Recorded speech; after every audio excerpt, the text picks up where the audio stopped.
திடீரென்று வரக்கூடிய மரணங்களை விட்டும் பாதுகாப்பு, இருதய சம்பந்தப்பட்ட நோய்களிலிருந்தும் பாதுகாப்பு. இந்த பின்னால் நான் உங்களுக்கு ஒரு துஆ சொல்லித்தரப்போகிறேன். அருமை நாயகம் ரசூலுல்லாஹி ஸல்லல்லாஹு அலைஹி வஸல்லம் கேட்ட துஆ அது. கண்டிப்பாக நம்முடைய வாழ்நாளில் மொத்த நாட்களும் ஓதி வருவோம்.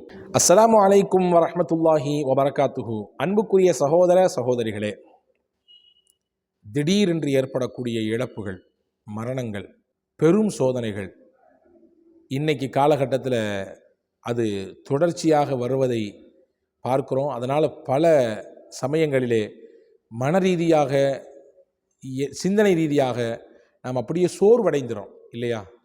அதிலும் குறிப்பாக சமீபத்தில் மார்க்க அறிஞர்களுடைய திடீர் என்று ஏற்பட்ட மரணங்கள் சமுதாயத்திற்கு ஒரு பெரிய இழப்பை, ஒரு பெரிய ஒரு கைசேதத்தை ஏற்படுத்தியிருக்குது இல்லையா?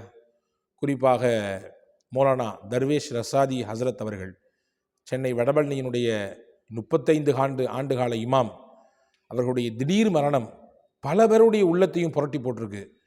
அவர்களை மாறி வாழ வேண்டும் என்கின்ற சிந்தனையை தந்திருக்குது. எல்லாரும் கேட்குறோம், இன்னைக்கு திடீரென்று ஏற்படக்கூடிய ஆபத்துகளை எல்லாம் விட்டு நீங்க வேண்டும், திடீரென்று ஏற்படக்கூடிய மரணங்களை எல்லாம் விட்டு நம் எல்லோருக்கும் அல்லாஹ் பாதுகாப்பை தர வேண்டும் என்று நிச்சயம் கேட்க வேண்டிய ஒன்று. அதிலும் குறிப்பாக இன்னைக்கு காலகட்டத்தில் இருதய நோய் என்பது எல்லா தரப்பு மக்களுக்கும் வருது. முன்னாடியெல்லாம் 50 வயசு 60 வயசு அந்த மாதிரியான காலகட்டத்தில் வந்த மாரடைப்புகள் இன்னைக்கு 25 வயசு 30 வயசு 35 வயசு இந்த மாதிரியான காலகட்டத்தில் இருக்கக்கூடிய இளைஞர்களுக்கு அதிகமாக வருகிறது. ஒன்றும் செய்யாமல், ஓடாமல், உழைக்காமல் ஒரு இருந்த இடத்துல இருக்கக்கூடியவங்களுக்கு வந்து போன நோய்கள் இன்னைக்கு நல்லா உழைச்சி நல்ல சம்பாதிக்கிற, சொல்லப்போனால் உடற்பயிற்சியை மணிக்கணக்கில் செய்யக்கூடிய நபர்களுக்கும் கூட இருதய நோய் சர்வசாதாரணமாக வந்துட்டு போகிறத பார்க்குறோம். இருதய நோய் என்பது இன்னைக்கு ஒரு பெரிய ஒரு நோயாக இன்னைக்கு மாறி இருக்குது. 2 விஷயத்தை நான் இந்த காணொலியில் சொல்ல போகிறேன், முழுமையாக நீங்கள் கேளுங்கள். திடீரென்று வரக்கூடிய மரணங்களை விட்டும் பாதுகாப்பு, இருதய சம்பந்தப்பட்ட நோய்களிலிருந்தும் பாதுகாப்பு. இந்த பின்னால் நான் உங்களுக்கு ஒரு துஆ சொல்லித்தரப்போகிறேன். அருமை நாயகம் ரசூலுல்லாஹி ஸல்லல்லாஹு அலைஹி வஸல்லம் கேட்ட துஆ அது. கண்டிப்பாக நம்முடைய வாழ்நாளில் மொத்த நாட்களும் ஓதி வருவோம். அல்லாஹ் திடீர் மரணங்களை விட்டும், இருதய சம்பந்தப்பட்ட அனைத்து விதமான பிரச்சனைகளை விட்டும் நம் யாவரையும் காப்பாற்றுவான். தபரானி என்கின்ற ஒரு நூல் இருக்கிறது. அந்த நூலிலே வரக்கூடிய ஒரு செய்தி, ரசூலுல்லாஹி ஸல்லல்லாஹு அலைஹி வஸல்லம் 2 பெருநாட்களிலே முக்கியமான சில துவாக்களை செய்வார்கள். பெருநாள் என்பது சந்தோஷத்தின் நாள் இல்லையா? மகிழ்ச்சியின் நாள், ஆனந்தத்தின் நாள், நல்ல உற்சாகமாக நம்ம நம்முடைய குடும்பத்தோட, சொந்தங்களோட, நண்பர்களோட நம்முடைய மகிழ்ச்சிகளை, வாழ்த்துக்களை பகிர்ந்து கொள்ளக்கூடிய நாள் இது. அதே மாதிரி நல்லா எல்லாரும் வெளியே போய் இப்படி கொஞ்சம் சுற்றி வந்துட்டு கொஞ்சம் ரிலாக்ஸாக இருக்கக்கூடிய நாள் அது. அந்த நாளில் பெருமானா ஸல்லல்லாஹு அலைஹி வஸல்லம் முக்கியமான சில துவாக்கள் கேட்டிருக்கிறார்கள். அந்த துவாவில் கட்டுப்பட்டது தபரானியிலே வருகிறது செய்தி. நபி ஸல்லல்லாஹு அலைஹி வஸல்லம் கீழ் நான் சொல்ல இருக்கக்கூடிய துவாவை ஓதினார்கள். இந்த துவாவை நான் டிஸ்கிரிப்ஷனிலே கண்டிப்பாக தருகிறேன்.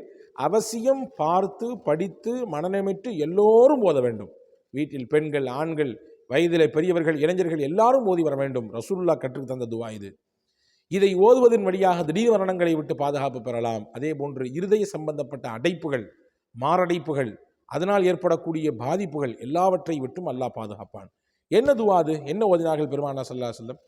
அல்லாஹும்ம லா தஹ்லிக்னா ஃபுஜாஅத்தன் வலா தஅஹுதுனா பக்தத்தன்.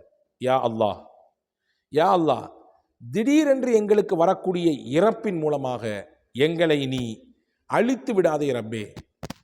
திடீரென்று எங்களுக்கு வரக்கூடிய அடைப்பின் மூலமாக, இருதயத்தின் வரக்கூடிய பிரச்சனைகள் மூலமாக, அல்லது திடீரென்று வரக்கூடிய முடக்கத்தின் மூலமாக எங்களை நீ அழித்து விடாதே ரப்பே. அதே போன்று வலா தக்ஃபுல்னா அன் ஹக்கின் வலா வசியா. மேலும் யா அல்லாஹ், எங்களுடைய கடமைகள், நாங்கள் செய்திருக்கக்கூடிய வசியத்துகள், இதையெல்லாம் நாங்கள் நிறைவேற்றுவதை விட்டும் எங்களை ரப்பே நீ மறக்கடிக்க செய்து விடாதே. எங்களுக்குன்னு சில கடமைகள் இருக்குது, எங்கள் குடும்பத்துக்கு நாங்கள் ஆற்றக்கூடிய கடமை இருக்குது, எங்கள் சமுதாயத்துக்கு நாங்கள் ஆற்றக்கூடிய கடமை இருக்குது, எங்களை சுற்றி இருக்கவங்களுக்கு நான் செஞ்சு கொடுக்க வேண்டிய கடமை இருக்குது, நாங்கள் பெத்தெடுத்த பிள்ளைகளுக்கு நாங்கள் செய்து கொடுக்க வேண்டிய கடமைகள் என்று சிலது இருக்கிறது. நாங்கள் எடுத்துக்கொண்ட பொறுப்பு, ஒவ்வொருத்தரும் ஒவ்வொரு பொறுப்பு எடுத்திருக்கோம், வேலை எடுத்திருக்கோம், சமுதாய கடமைகளை பொறுப்பாக எடுத்திருக்கோம் இல்லையா? தொலை வைக்க வேண்டும் என்ற பொறுப்பை எடுத்திருக்கிறோம், மார்க்கத்தை பரப்ப வேண்டும் என்கின்ற பொறுப்பை எடுத்திருக்கிறோம், ஒருத்தவங்களுக்கு ஒரு குடும்பத்துக்கான பொறுப்பை கையில் எடுத்திருக்கிறோம். இதையெல்லாம் செஞ்சு முடிக்கிறதுக்குள்ள அதுக்கான ஒரு சரியான இடத்துல கொண்டு போய் ஒரு பொசிஷனில் போய் அவங்கள கொண்டு நிப்பாட்டுறதுக்குள்ள, யா அல்லாஹ் எங்களை நீ அழைத்து கொள்ளாதே, எங்களுடைய முடிவை நீ எழுதிவிடாதே என்று பெருமானா ஸல்லல்லாஹு அலைஹி வஸல்லம் அவர்கள் என்னைக்கு கேட்டாங்க? அதுதான் முக்கியமானது. பெருநாள் என்று கேட்டிருக்கிறார்கள். சந்தோஷத்தின் நாள், மகிழ்ச்சியின் நாள், ஆனந்தத்தின் நாள். மகிழ்ச்சியையும் ஆனந்தத்தையும் நல்ல ஒரு குதூகலத்தையும் பரிமாறிக்கொள்ளக்கூடிய அந்த நாளிலே எந்த துஆவை ரசூலுல்லாஹ் கேட்குறாங்க பார்த்தீங்களா? அப்படின்னா எவ்வளவு முக்கியமானது இது என்பதை ரசூல் ஸல்லல்லாஹு அலைஹி வஸல்லம் சொல்லித் தருகிறார்கள். எனவே திடீரென்று வரக்கூடிய அனைத்து விதமான ஆபத்துகளிலிருந்து அல்லாஹ்விடத்திலே பாதுகாப்பு கேட்க வேண்டும். எத்தனையோ துஆக்கள் இன்று நாம் கேட்கிறோம் இல்லையா? அதுக்கு துஆ சொல்லுங்க, இதுக்கு துஆ சொல்லுங்க. இன்னைக்கு நம்ம சமுதாயத்தில் இந்த காணொலியின் மூலமாகவே இதை நான் சொல்லிக் கொள்கிறேன். நிறைய பேர் துஆ மட்டுமே போதும் என்று நினைத்துக் கொண்டிருக்கிறோம். இந்த துஆ ஓதுனா முடிஞ்சு போச்சு. அது மட்டும் இல்லை பெருமக்களே, துஆ செய்ய வேண்டும் என்பது நம்முடைய பொறுப்பு, கடமை. ஆனால் அந்த வார்த்தையை சொன்னால் போதுமானது, இதை மட்டும் நான் நம்பிக்கிறேன் அப்படின்ற மாதிரி எண்ணத்தோடு மட்டும் நின்று விடக்கூடாது. அதையும் தாண்டி அல்லாஹ்வை திருப்திப்படுத்தக்கூடிய விதத்தில் நம்முடைய செயல்பாடுகளை அமைத்துக் கொள்ள வேண்டும். அவன் கடமையாக்கிய கடமைகளை நிறைவாக செய்ய வேண்டும். அவனுடைய ரசூல் ஸல்லல்லாஹு அலைஹி வஸல்லம் காட்டி தந்த வழியில் நிலைத்து நிற்க வேண்டும். அவர்களை சந்தோஷப்படுத்தக்கூடிய விதத்திலே நம்முடைய செயல்பாடுகளை அமைச்சுக்கணும். அதோடு சேர்த்து இந்த துஆவும் சேரும் பொழுது நிச்சயமாக அது பெரிய தாக்கத்தை, பெரிய மாற்றத்தை ஏற்படுத்தும். எனவே இந்த துஆ நிச்சயமாக இருதய அடைப்பிலிருந்து, மாரடைப்புகளிலிருந்து, திடீரென்று ஏற்படக்கூடிய மரணங்களிலிருந்து, நம்முடைய கடமைகளை நிறைவாக செய்து முடிக்கும் வரையிலும் உண்டான அந்த நீண்ட ஆயுசை அல்லாஹ் போட்டு தருவதற்கு நிச்சயம் வழிவகை செய்யும் என்பதை நபிகளும் பெருமானா ஸல்லல்லாஹு அலைஹி வஸல்லம் அன்னவர்கள் பெருநாள் என்று கேட்ட இந்த துஆவின் வழியாக நாம் புரிந்து கொள்கிறோம், விளங்கிக் கொள்கிறோம்.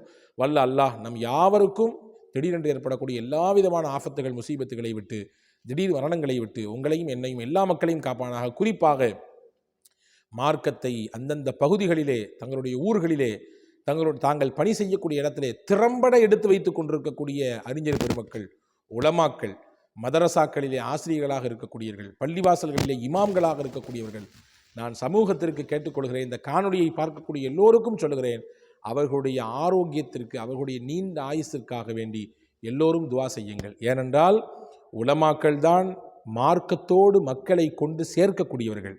மார்க்கத்தோடு மக்களை கொண்டு கனெக்ட் பண்ணக்கூடிய வேலையை மிகச்சிறப்பாக ஆலிம் பெருமக்கள் செய்து கொண்டிருக்கிறார்கள். எல்லாருக்கும் மரணம் வரும், அதில் எந்த மாற்று கருத்து இல்லை. யாரும் உலகத்தில் நிலையாக இருக்க போகிறது கிடையாது.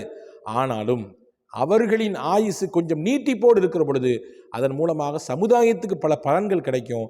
சமுதாயத்தை அல்லாஹ்வோடு சேர்க்கறதுக்கு, மார்க்கத்தோடு கொண்டு வந்து இணைக்கிறதுக்கு, ரசூலோடைய விஷயங்களை போய் அவங்க கல்புகளில் கொண்டு சேர்க்கறதுக்கு அவர்கள் மிக முக்கிய காரணமாக இருக்கிறார்கள் என்பதினாலே அவர்களுடைய நீண்ட ஆயுளுக்கும் இன்ஷா அல்லாஹ் அவசியம் தாங்கள் அனைவர்களும் துஆ செய்யுங்கள். திடீரென்று மரணித்து போன உலமாக்கள், இறைநேச செல்வர்கள், குறிப்பாக சென்னை வடபழனியினுடைய இமாம், அதே போன்று டி நகர் இல்யாஸ் ஹஜ்ரத் அவர்கள் போன்ற தமிழகத்தின் பல பாகங்களிலே திடீரென்று மரணித்துவிட்ட எல்லா அறிஞர் பெருமக்களுக்கும், உலமாக்களுக்கும் வல்ல அல்லாஹ் அவர்களுடைய மன்னரை விசாலமாக்கி ஒளிமயமான மறுமையை அவர்கள் யாவருக்கும் தருவானாக. நம்முடைய மரணத்தையும் எல்லோருக்கும் பாடமாக, படிப்பினையாக, நம்முடைய வாழ்க்கையை பார்த்து அவர்களும் பின்பற்றக்கூடிய நல்ல பாக்கியத்தை நசீபாக்கி தரட்டும். வசலாம். அஸ்ஸலாமு அலைக்கும் வரஹ்மத்துல்லாஹி வபரகாத்துஹு.